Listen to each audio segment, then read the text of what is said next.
au Seigneur, afin qu'il opère son œuvre au milieu de nous. Ce que le Seigneur a commencé, il achèvera. Notre Père est fidèle. La parole de Dieu ne peut pas mentir. La parole de Dieu est vérité. Le Seigneur nous appelle, le Seigneur nous construit, le Seigneur nous encourage, le Seigneur nous délivre. Dieu sait de quelle matière, de quelle composition nous sommes.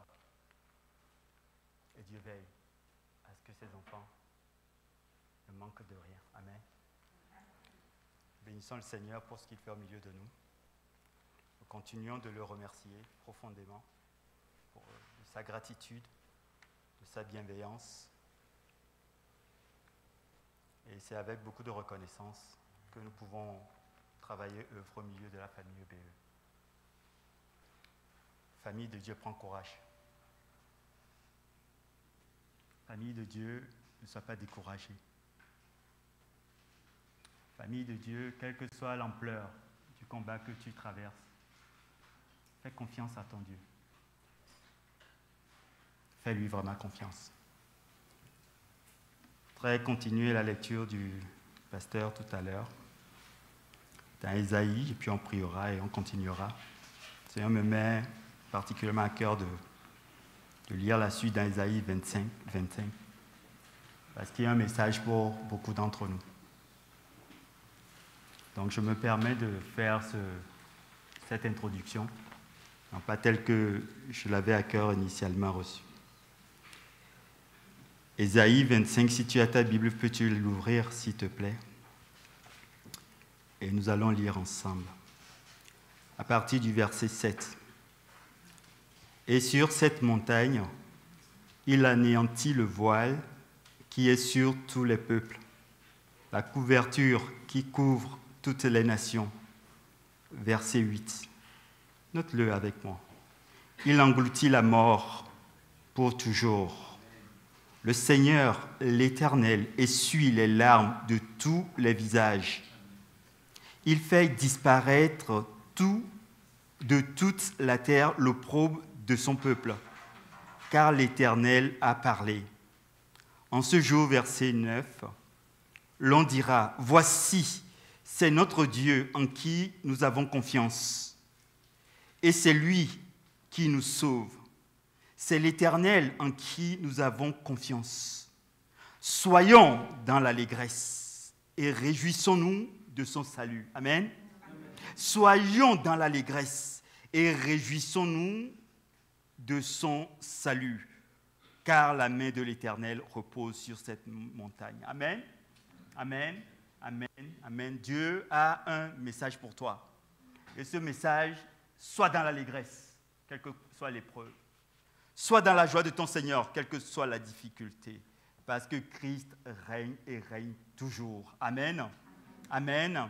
Donnons acclamation à notre Dieu pour commencer et pour nous réveiller alors que nous avons été transportés par le Seigneur dans ce moment de louange. Je voudrais vous avouer que ça n'a pas été évident, ça n'a pas été facile, mais Dieu règne et ce que Dieu fait est toujours très bon. Amen. Amen. Amen. Dis à ton ami à côté de toi, Dieu est toujours très bon. Depuis dimanche dernier, il n'a pas changé. Il n'a pas changé du tout. Bien au contraire, Dieu veut augmenter pour toi sa bonté. En ta faveur, Dieu veut augmenter sa bonté pour toi. Amen. Amen. Amen. Acclamons celui qui a augmenté sa bonté pour nous. Amen. Quelles que soient les difficultés, mes frères, nous pouvons les regarder parce que Dieu nous a mis dans une position. Amen. Cette position accordée par l'œuvre de la croix. Amen. Nous avons déjà vu. La série dans laquelle nous nous inscrivons est une série très simple, qui sont les bases de la foi chrétienne. Et nous allons continuer aujourd'hui. Et cette série, en fait, s'inscrit dans les axes de développement du disciple. Peut-être tu es en train de dire, il répète toujours la même chose, ce frère. C'est peut-être parce que tu ne veux pas vite comprendre.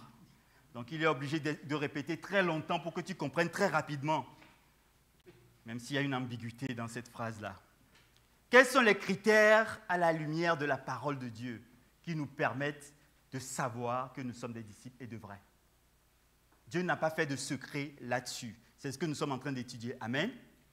Et rappelez-vous, quand Franklin, notre frère, a introduit ce axe, les 3 axes du développement du disciple, il dit, il faut que le chrétien, quand nous écoutons cet enseignement, dans lequel nous nous inscrivons jusqu'à un certain nombre de moments où Dieu veut travailler dans nos cœurs, nous devons comprendre cet enseignement pour nous-mêmes d'abord. Je dois comprendre, des fois, le prédicateur prêche et tu penses à ton frère ou à ta soeur ou à ta belle-mère. C'est bon pour eux, mais pour toi, tu dois le prendre d'abord pour toi. Moi, en tant que disciple, est-ce que cette parole me parle? Est-ce qu'elle me transforme? Est-ce qu'elle me transperce? Est-ce qu'elle produit en moi le fruit attendu par le Père? Amen. Et je crois que c'est ce que Dieu est en train de faire dans nos vies. Amen. Dis que la parole de Dieu me parle. Non, mais ne dis pas te parle, me parle. Ben voilà.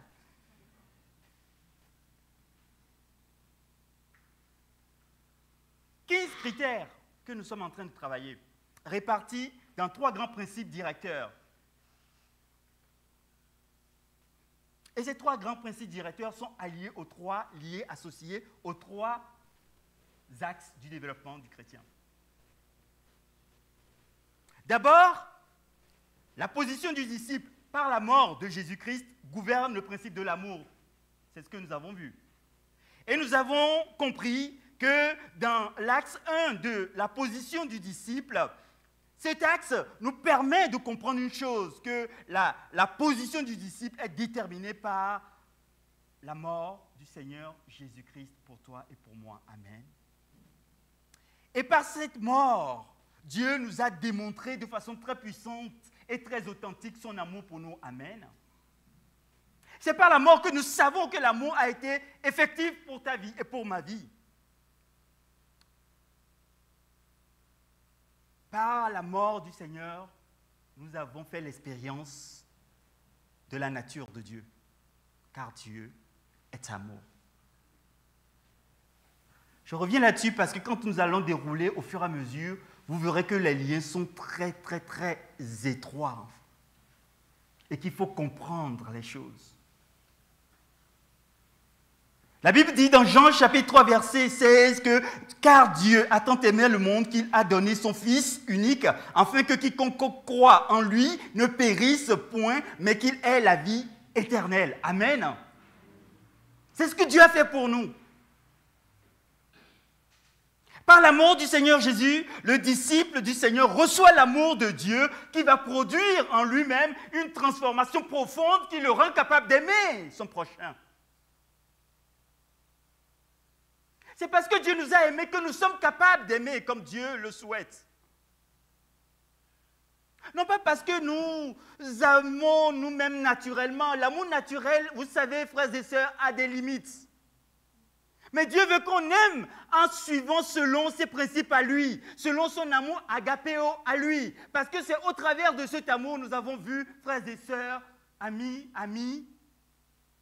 que nous devons aimer les autres. Et en cela que nous aimons en vérité. 1 Jean chapitre 4, verset 7 à 9 dit « Bien-aimés, aimons-nous les uns les autres, car l'amour est de Dieu.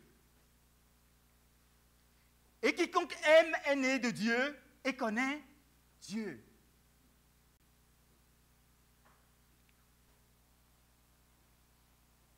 Celui qui n'aime pas n'a pas connu Dieu.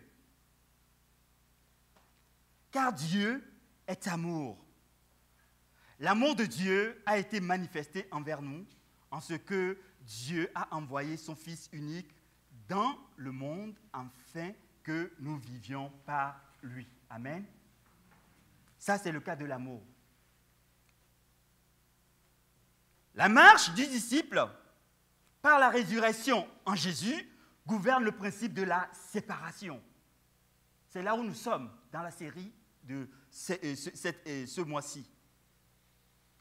Autant par l'amour, nous avons vu 5 critères, autant par la séparation, nous avons 6 critères. Et j'ai noté que l'axe 2, c'est la marche du disciple. Elle est déterminée par ce que produit la résurrection de Jésus-Christ en nous.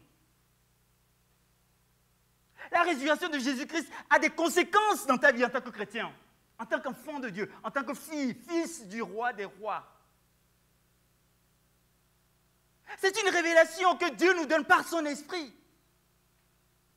Et c'est sur la révélation de Dieu que le peuple de Dieu grandit et s'affermit et devient fort. Ce n'est pas sur la philosophie. J'ai noté que la résurrection est la preuve de la réalité de notre séparation du monde pour vivre exclusivement pour Dieu.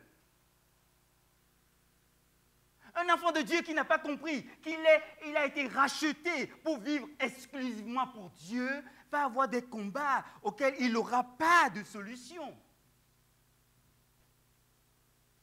Je ne cesse de répéter toujours la même chose. D'abord à moi-même, mes peuples de Dieu, permettez-moi de vous le répéter. Quelqu'un qui utilise le bien d'autrui pour faire autre chose, c'est un voleur.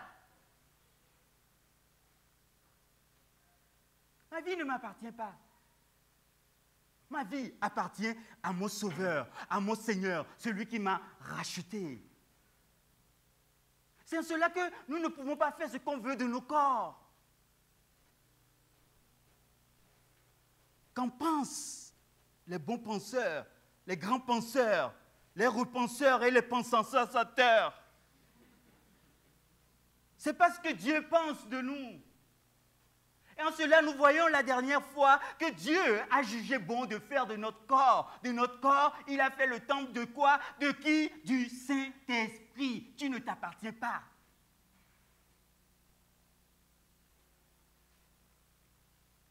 La résurrection, frères et sœurs, nous lirons dans Colossiens chapitre 2, versets 11 à 13. Et c'est en lui que vous avez été circoncis d'une circoncision que la main n'a pas faite, mais de la circoncision de Christ, qui consiste dans le dépouillement du corps de la chair. Ça veut dire, autrement, des œuvres charnelles. Verset 12, ayant été enseveli avec lui par le baptême, ce que rappelait Cyril, notre pasteur, tout à l'heure, par le baptême, c'est un symbole extrêmement important. C'est pour cela qu'on dit, si tu crois, demande le baptême. N'attends pas, tu n'as pas besoin d'avoir un PhD en théologie pour te faire baptiser. C'est une ânerie.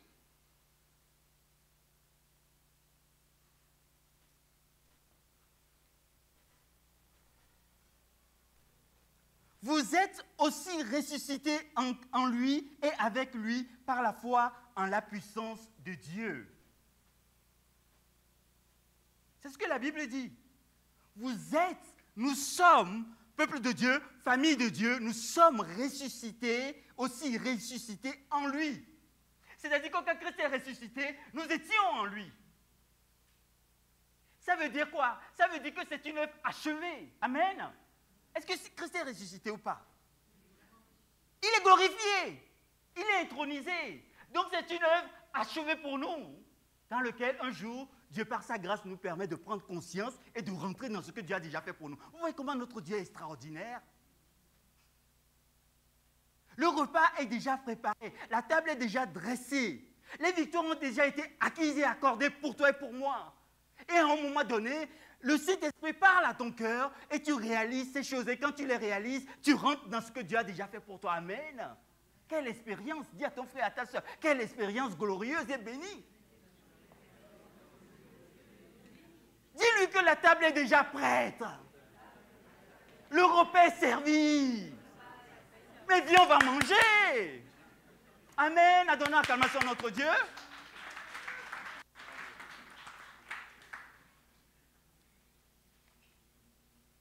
Vous êtes aussi ressuscités en lui et avec lui par la foi en la puissance de Dieu qu'il a ressuscité des morts. Vous qui étiez morts par vos offenses et par l'incirconcision de votre chair, il vous a rendu à la vie avec lui. Il vous a rendu à la vie. Tu vis, tu n'es pas mort, tu vis, tu es vivant, mais d'une nouvelle vie qu'on appelle la vie du ressuscité qui agit en toi. Amen. C'est pour cela que je dis la vie charnelle, il faut le laisser de côté et vivre cette vie nouvelle elle est puissante, qui agit par l'Esprit de Dieu en nous. C'est pour cela que tu es le temple du Saint-Esprit. Non, j'ai rien mangé ce midi. Je préfère pas. Ni rien bu de spécial non plus. Ma seule prière, c'était Seigneur, conduis-nous.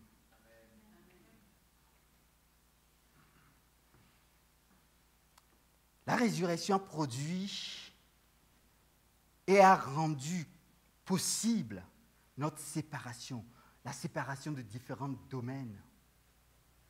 Et c'est sur ces domaines que nous travaillons depuis quelques semaines maintenant. Nous avons noté 6 grands domaines de l'expérience chrétienne dans lesquels Dieu nous a déjà séparés. La victoire vient du fait que je comprenne que Dieu l'a déjà fait. Et maintenant, par la foi, je saisis ce que Dieu a déjà fait. C'est différent. Hein? Si tu essaies de faire ce que Dieu a déjà fait, tu as déjà échoué. Tu peux jeûner 40 jours. Si la motivation de ton jeûne, c'est de faire ce que Dieu seul est capable de faire, mon ami, tu es un orgueilleux. Non? Ah, moi, je l'étais. Jusque par sa grâce, Dieu m'a dit, écoute, arrête petit. J'ai dit oui, je vais arrêter.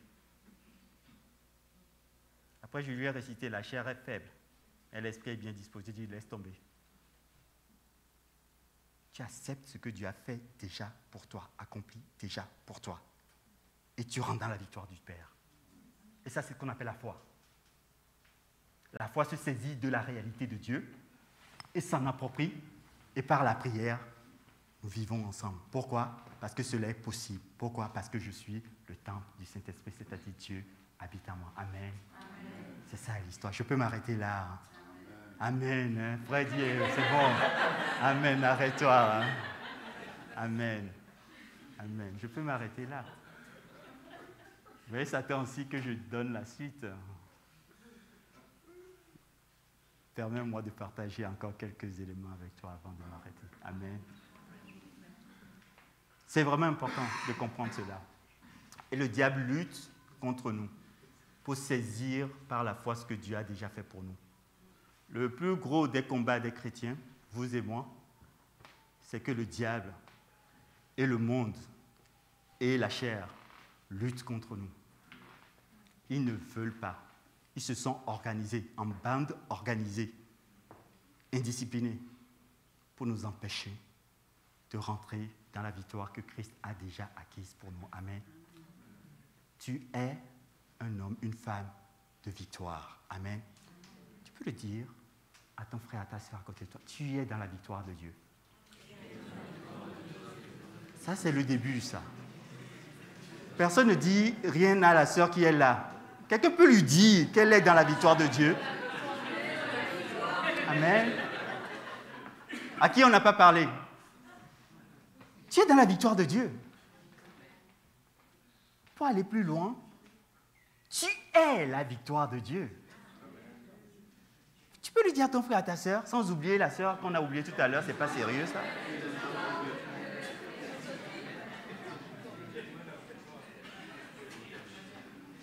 Ok?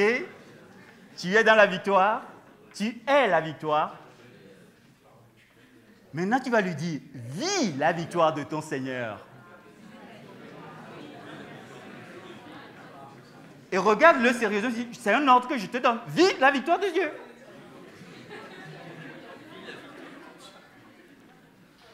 C'est déjà fait. Si la foi saisit ces choses, c'est-à-dire la difficulté, c'est de ne pas croire Dieu, en fait. Et donc, tout ce qu'on est en train d'enseigner, si c'est avoir une information supplémentaire dans votre bagage théologique, mes frères, on perd du temps, quoi. Je préfère aller enseigner en Afrique. Mais oui,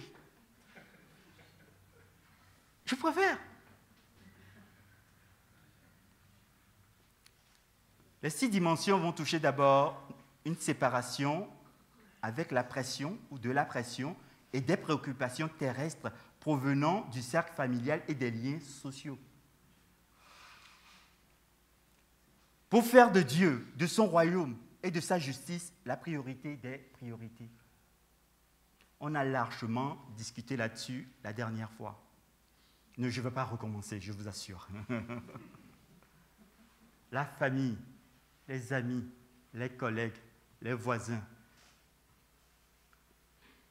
Et on a bien vu, vous comprenez qu'on doit les aimer selon Dieu. Et c'est ça qui nous permet de mettre des limites. Sinon, on risque d'accomplir ce qui n'est pas de Dieu. Et combien d'entre nous étions tombés dans un piège? Et Dieu t'a dit, dimanche dernier, qu'il t'a libéré de ce piège. Amen. Et tu es un homme, une femme libre. Tu peux servir Dieu avec passion au milieu des tiens, malgré la pression. Amen. Amen. Ne nous laissons pas à nouveau embrigader dans des choses que Dieu n'a pas prévues pour nous. Nous devons toujours aimer les gens, les servir selon Dieu. C'est-à-dire, des fois, on peut te dire, des gens très proches de toi te disent, écoute, tu ne vas pas faire. Alors que Dieu t'a parlé, confirmé, tu dis, je t'aime, mais je vais le faire quand même, parce que je ne m'appartiens pas. Mon Seigneur me demande d'agir, j'agirai. Ça peut te susciter bien des conflits. Je ne dis pas les choses qui te passent par la tête. Je dis, Dieu t'a mis des choses très claires, très spécifiques dans le cœur. Effectivement, quand tu veux le faire, d'abord, tu passes ton temps à saisir la réalité dans la Bible, la parole de Dieu. Ok? Je vais vous montrer aussi quelque chose. Je pense que c'est important. Combien de mains vous avez? 2? Vous êtes sûr? Tout le monde a 2 mains ici? Est-ce que vous pouvez lever les 2 mains, s'il vous plaît? Vous êtes sûr que vous avez 2 mains? Pas 3? 2? Dieu vous a béni avec 2 mains. Qu'est-ce qu'on voyait à la maison de prière pour ceux qui ont suivi? Je provoque un peu. Ouais, j'aime bien provoquer. Dieu nous a donné 2 mains. Pourquoi? Une main pour tenir la parole de Dieu et la lire. Pas que la tenir. Parce qu'il y a 2 yeux. Une autre main pour prier. Les 2 vont de pair. Quelqu'un qui prie, il ne lit pas la parole de Dieu, il va faire beaucoup d'erreurs. Il va demander des choses à Dieu que Dieu n'a même pas demandé qu'il va lui faire. Après, il va être frustré. Après, il va dire que Dieu ne répond pas à ses prières. Après, il va être découragé. Mais tu n'as qu'à lire la Bible d'abord. Quelqu'un qui dit « je lis la Bible, je ne prie pas », il n'aura pas la révélation. Tu peux faire ce que tu veux. Hein, moi, je n'ai pas de souci là-dessus. Les 2 vont de pair. C'est pour cela qu'il est important que le chrétien prie et s'instruise par la parole de Dieu. C'est pour cela, chaque matin, quand tu vas te lever, tu dis « je bénis le Seigneur », tu dis « ah, je bénis le Seigneur, mais il me manque la Bible ». Tu vas chercher la Bible. Tu étudies la parole, tu pries. Et les révélations sont de plus en plus profondes et grandes. Et l'expérience de la parole de Dieu devient une réalité pour toi. Pourquoi? Parce que quand tu pries, tu demandes au Seigneur, Seigneur, ce que tu as promis, ce que tu as dit, oh, je vais la vivre. Vous voyez ce que je suis en train de dire? Peut-être que Dieu est en train de parler à quelqu'un au milieu de nous. Il dit, tu sais ce qui te manque, mon fils, ma fille? C'est juste prendre plus de temps dans la prière. La prière n'est pas une œuvre, un acte religieux. C'est un moyen que Dieu a pourvu pour son Église et pour ses enfants. Il y a la prière personnelle, il y a la prière individuelle, mais la prière de l'Église est très importante. Pourquoi? Parce que le Notre Père commençait par « Seigneur, notre Père, toi qui es aux cieux, que ton nom soit sanctifié, que ton règne vienne. » L'Église, quand il se rassemble, c'est pour demander le règne de Dieu. Cette dimension est très importante. Une Église qui ne prie pas suffisamment est une Église qui est déjà dans l'échec. Je vais vous confesser quelque chose. Il y a quelques années, le travail, vous allez dire, mais qu'est-ce qu'il y a à voir avec les 6 dimensions? Vous allez voir tout à l'heure. Puis, le vendredi, il m'est devenu quasi impossible de participer aux réunions de prière. Et ça a duré un certain temps et je n'étais pas forcément à l'aise avec ça, avec moi-même. Ça nous arrive, hein? Puis j'ai commencé à demander au Seigneur, il y a quelque chose de quand même pas normal dans ma marche avec toi. Le Seigneur me regardait et savait que la décision était de ma part. Plusieurs années, j'ai pu protéger mon emploi du temps par son aide et son secours. Puis, pendant une longue période, que j'appelle la période de désert, je n'arrivais plus. Des réunions par-ci, on venait me mettre des réunions. C'est quoi ces réunions qu'on te met à 18h? Et qui plus est, peut déborder jusqu'à 21h, alors que c'est un vendredi.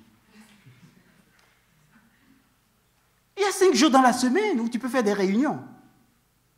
Vous êtes d'accord? Ah, ça fait 4, oui, c'est ça. Je me suis réservé déjà le 5e jour, tu vois. Et il est vigilant, le frère. Et on te dit, tu es la personne la plus importante à cette réunion. Toi, tu es content. Et puis tu vas à cette réunion. À la sortie, tu dis, j'ai perdu mon temps. Mais tu étais content quand même, parce qu'on va te réinviter. Ta parole compte. Et mon temps a été volé plusieurs temps comme cela. Et puis à un moment donné, j'ai commencé à me révolter contre cette situation. Frères et sœurs, quand vous n'êtes plus d'accord avec une situation qui est dans la normalité, révoltez-vous contre cette situation. Pas contre votre chéri ou votre maman ou votre papa, il n'a rien fait, le pauvre. C'est vous et vous-même avec votre Dieu. Je me suis révolté, je dis, Seigneur, ce n'est pas normal. Comment mes frères et mes sœurs peuvent se retrouver à la maison de prière, moi je ne peux pas, et puis c'est les voyages, et puis Seigneur, s'il te plaît. J'ai commencé à confesser mes péchés, j'ai commencé à demander au Seigneur de me donner à nouveau le cœur à brûler pour la prière. J'ai commencé à parler avec les anciens. C'est comme ça, hein, je les embête un peu de temps en temps. Eux, ils m'embêtent aussi, donc. Et puis, avec mon épouse, on s'est dit, OK, on va s'y mettre. On a recommencé. L'été qui a suivi, on a vécu une tragédie. Qu'est-ce que tu veux faire quand tu vis une tragédie alors que tu essaies d'obéir à Dieu? Est-ce que tu vas dire non, je vais laisser tomber, ou tu vas dire Seigneur, à toi seul soit la gloire.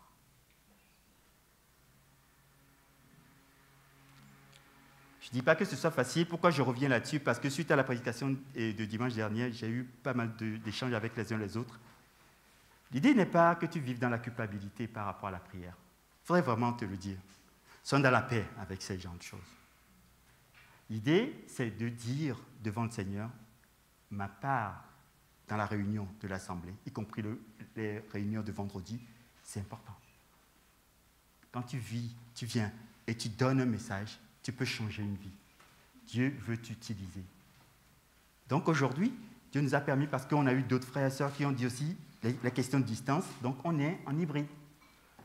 C'est-à-dire tu peux venir sur place ou tu peux être sur Zoom et participer à la réunion. Je t'en supplie. Réserve quelques calendriers dans ton agenda. Et viens prier avec nous. S'il te plaît. Nous étudions la parole de Dieu et nous prions. S'il te plaît. L'œuvre, ce n'est pas une œuvre de 2 ou 3 personnes. C'est l'œuvre de l'Église. Peut-être que tu n'aimes pas la façon dont on prie. C'est vrai. Par ta présence, nous changerons. Si c'est de Dieu. Si ce n'est pas de Dieu, par ta présence et notre présence, tu changeras. Vous voyez? S'il te plaît, réveille-toi, peuple de Dieu. Tu ne peux pas continuer à vivre dans la défaite. Réveille-toi, peuple de Dieu. Je parle à mes frères de cœur à cœur, à mes sœurs de cœur à cœur. Je n'ai pas une prédication académique aujourd'hui.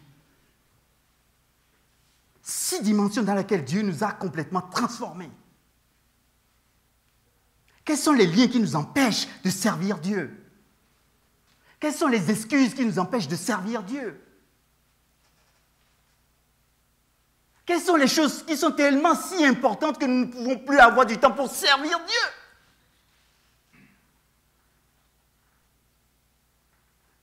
Dieu parlait à son peuple le dimanche dernier, il dit, écoute, les gens du monde ont déjà leurs choses ici. Ils ont leur lot ici. Mais toi, ton lot est éternel. Fais les calculs. Qui a plus reçu? C'est le chrétien. C'est l'enfant de Dieu qui a reçu.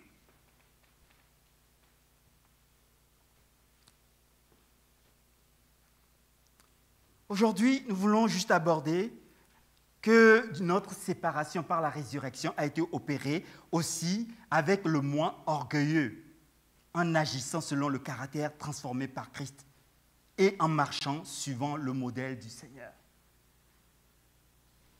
J'insisterai un peu plus sur le moins orgueilleux, l'orgueil de la vie, le cœur orgueilleux. Dieu te dit qu'il t'a séparé par la résurrection. Amen. Peut-être que dans la vie pratique,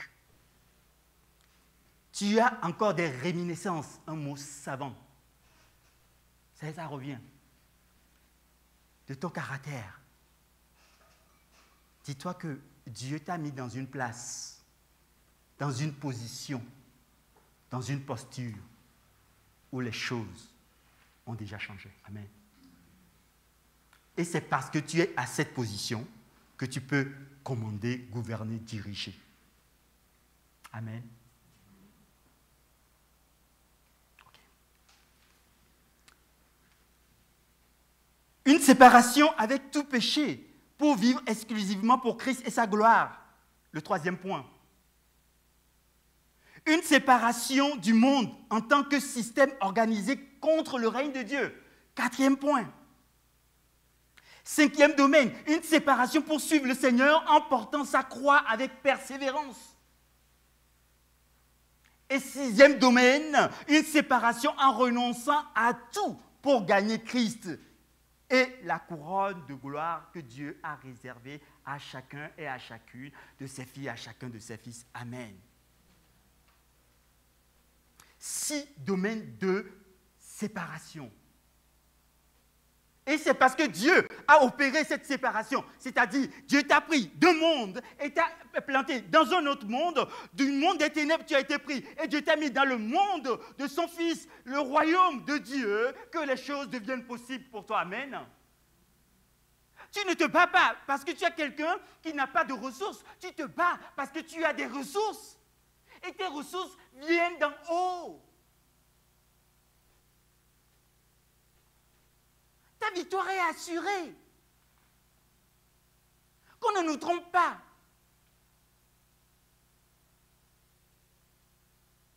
Qu'on ne nous trompe pas. Les vainqueurs, c'est ceux qui croient en Jésus-Christ et exercent leur foi jour après jour. C'est ça, les vainqueurs.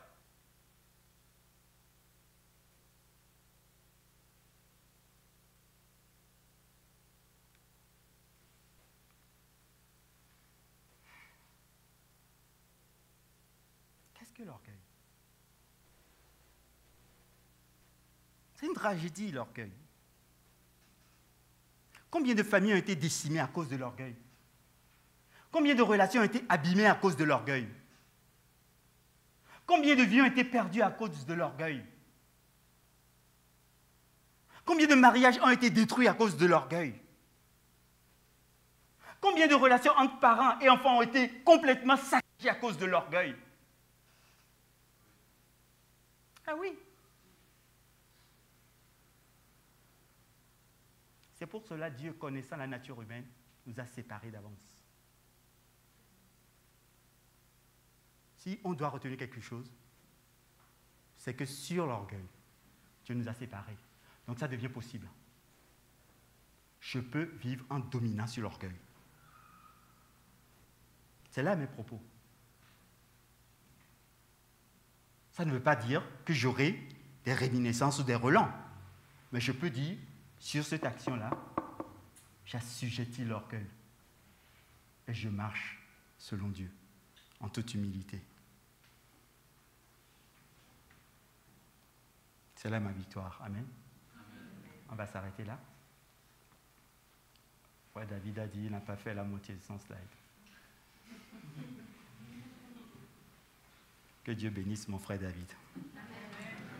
Amen. On va se lever, on va prier, on va s'arrêter là.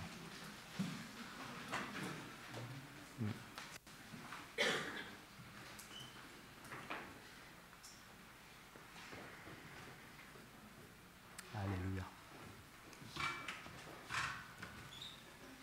Alléluia. Je peux demander aux anciens de venir, ceux qui sont disponibles, de venir prier avec moi. Je ne leur ai pas demandé, mais venez prier avec moi, frère.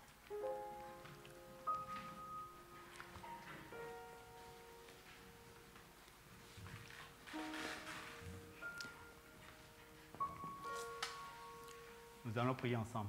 Amen. Seigneur, nous te remercions. Seigneur, nous t'adorons. Nous communions avec toi, Seigneur.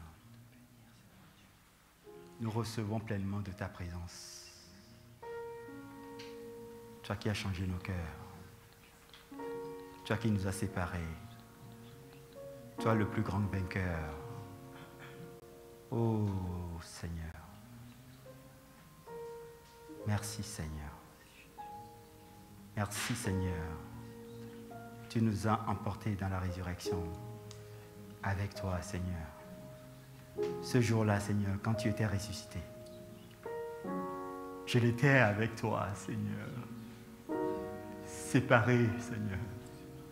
Séparé Jésus. Séparé avec toi. La mort n'a pas eu raison de nous Seigneur. La mort n'a pas régné en nous Seigneur. Tu nous as transportés avec toi, Seigneur. Et tu as changé nos vies, Seigneur. C'est ça la réalité, Seigneur.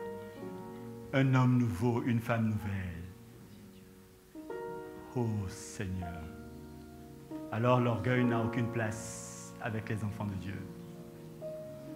L'orgueil n'a aucune place dans ta vie. L'orgueil n'a aucune place. Séparés pour vivre en toute humilité comme toi tu as vécu, Seigneur. Séparés pour être, Seigneur, instrument, agent de ta gloire. Oh, Seigneur, que ta révélation soit profonde dans nos cœurs. Et par la foi, nous saisissons ce que tu es en train de faire. Oh, merci, Seigneur. Oh, Jésus.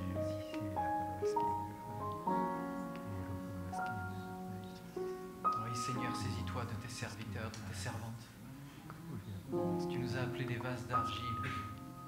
Dans les mains du potier, Seigneur, c'est toi qui nous as créés. Maintenant, tu veux nous remplir, Seigneur, nous saisir, nous utiliser. Nous voici, Seigneur, envoie-nous. Sers-toi de nous. Permets-nous de revoir nos emplois du temps selon l'emploi du temps du royaume. Permets-nous de discerner, Seigneur, ce que tu trouves important de ce qu'il est moins. Oui, Jésus. Merci, Seigneur, parce que tu ne déposes aucune culpabilité, aucune accusation sur tes enfants. Non, au contraire. Tu es un bon Père, tu prends chacun par la main. Tu nous apprends à marcher. Et nous tombons parfois, mais tu souris et tu nous relèves. Parce que tu nous aimes. Et tu es tellement patient avec chacun d'entre nous, Seigneur. Alors merci pour ton amour. Merci pour ton appel. Nous savons que nous n'avons rien mérité, mais nous savons que tu nous aimes. Cela nous suffit, Seigneur. Alors nous tournons les yeux vers toi. Et nous croyons. Parce que nous voulons saisir cette victoire que tu nous as obtenue, Oui, Seigneur. Jésus. Permets-nous aujourd'hui de marcher dans cette victoire. Amen. De vivre dans cette victoire, d'être ta victoire, parce que nous le sommes. Tu l'as déclaré. Nous te disons oui et amen, Seigneur. Fais de nous ce que bon te semble. Oui, Tu nous as rachetés au grand prix, Seigneur. Nous sommes dans ton cortège triomphal. Merci, Seigneur. Merci. Oui, merci, Seigneur. Seigneur, par l'action de ton esprit, fais mourir, Seigneur, ce qui est charnel. Nous n'avons pas le pouvoir nous-mêmes. Mais nous ne sommes plus sans toi. Tu nous as séparés, Seigneur. Tu as fait mourir le vieil homme par ta mort. Et aujourd'hui, nous avons ton esprit dans nos cœurs, qui a le pouvoir de neutraliser les désirs de la chair. Oui, Jésus.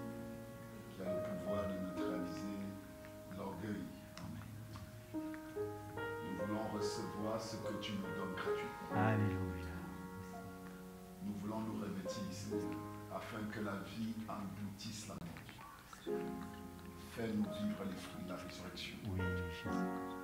Fais-nous vivre de façon réelle ce dont nous avons été libérés ici, Oui, Jésus. afin que notre âme te bénisse et que notre bouche te dise notre reconnaissance profonde. Agis dans nos cœurs, Seigneur, Oh, Jésus. et reçois toute la gloire. Au nom de Jésus. Amen. Amen. Seigneur Dieu, nous voulons te louer et te bénir. Je veux te dire merci, Seigneur. Je te prie, Seigneur Dieu, qu'en tant qu'Église, en tant qu'ancien, que toute l'Église, Seigneur Dieu, puisse reconnaître là où il y a de l'orgueil. Franklin le disait il y a quelques semaines, ne cherchons pas ce qui n'est pas perdu. Oui, Jésus. N'essayons pas de faire par nos propres forces ce que Dieu a accompli dans sa Oui, toute-puissance. Jésus. La victoire a été acquise à la croix Alléluia. par Jésus-Christ. Seigneur Dieu, nous voulons déposer les armes et déposer nos propres forces devant toi, Oui, Jésus. parce que nous savons que tout ce que nous essaierons de faire par nous-mêmes, ça n'est qu'une pâle copie de ce que toi tu as fait. Oui, Jésus. Et saisir la victoire, ce n'est pas la saisir par la force et par nos propres forces, Oui, Jésus. mais c'est la saisir à genoux, Oui, Jésus. dans l'humilité, Oh, Papa, parce que toi, tu l'as accompli. oui, Jésus. Donne-nous un cœur humble, Seigneur Dieu. Seigneur Dieu, tu nous as donné une responsabilité sur nos enfants.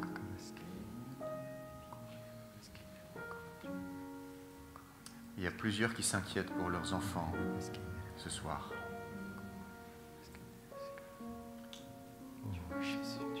Mon frère, ma sœur, ton enfant est à Christ. Le Dieu de l'univers qui a créé le ciel et la terre, qui t'a donné la vie à toi, a donné la vie également à ton enfant. Il le tient dans sa main. Fais confiance à Dieu. Ne t'inquiète pas pour ton fils ou ta fille. Agenouille-toi. Donne la victoire. Reconnais la victoire du Seigneur sur ta vie et sur la vie de ton enfant. Rends-lui la gloire. N'essaye pas de faire par tes propres forces ce que Dieu va faire lui ou ce que Dieu a déjà accompli. Amen. Amen. Amen. Amen. Acclamons le Seigneur.